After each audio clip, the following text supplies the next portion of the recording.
ابراہیم حیدری town, جو کہ نومولود town ہے لیکن ٹاؤن میونسپل کارپوریشن ہے ابراہیم حیدری میں چیئرمین نذیر احمد بھٹو کوشش کر رہے ہیں کہ اپنے علاقے کے لوگوں کو ایک بہتر ماحول فراہم کیا جا سکے اور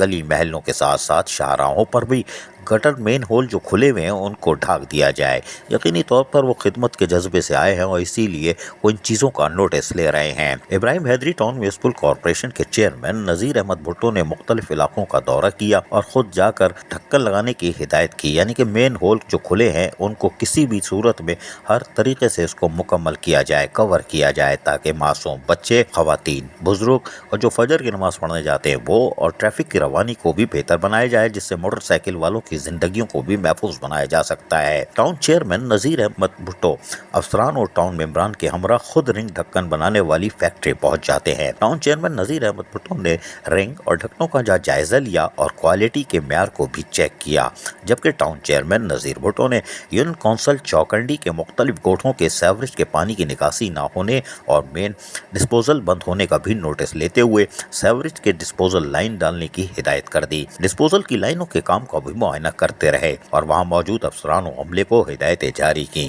کہ جلد از جلد ڈسپوزل لائن کو کام مکمل کر کے عوام کو سیوریج کے پانی سے نجات دلائی جائے۔ گلی محلے صاف ستھرے ہوں گے تو وہ بیماری اور دکھ سے محفوظ رہیں گے اور اسپتالوں کو ہم غیر آباد کریں گے اور اپنے لوگوں کو ایک بہتر صاف ستھرا ماحول فراہم کریں گے۔ ٹاؤن چیئرمین نذیر احمد بھٹو نے ابراہیم حیدری کے گرد و نواح میں موجود شہری علاقے ہوں یا پھر یونین کونسل چوکنڈی کے گوٹ عبداللہ گوٹ، نوحانی گوٹ، لاشاری گوٹ، موسیٰ گوٹ اور دیگر علاقوں کی سیوریج لائن کے پانی کی جہاں مسئلے کو حل کرنے کے لیے مصروف ہیں، کھلے مین ہولوں پر ان کی خصوصی توجہ مرکوز ہے، جو یقینی طور پر اپنے لوگوں سے، یعنی جن سے انہوں نے ووٹ لیے ہیں، جنہوں نے ان کو منتخب کیا ہے، ان کو اب وہ بلدیاتی سہولتوں کے ساتھ ان کو نمٹ واپس لوٹا رہے ہیں اور یہی ان کا کام بھی ہے۔ عزیز عارف، KBS بلدیاتی نیوز کراچی۔ ایسی ہی خوبصورت ویڈیوز فیوچر میں حاصل کرنے کے لیے ریڈ بٹن پر کلک کر کے اور بیل آئیکن کو پریس کر کے ہم سب کے سبسکرائبر بننا مت بھولیے۔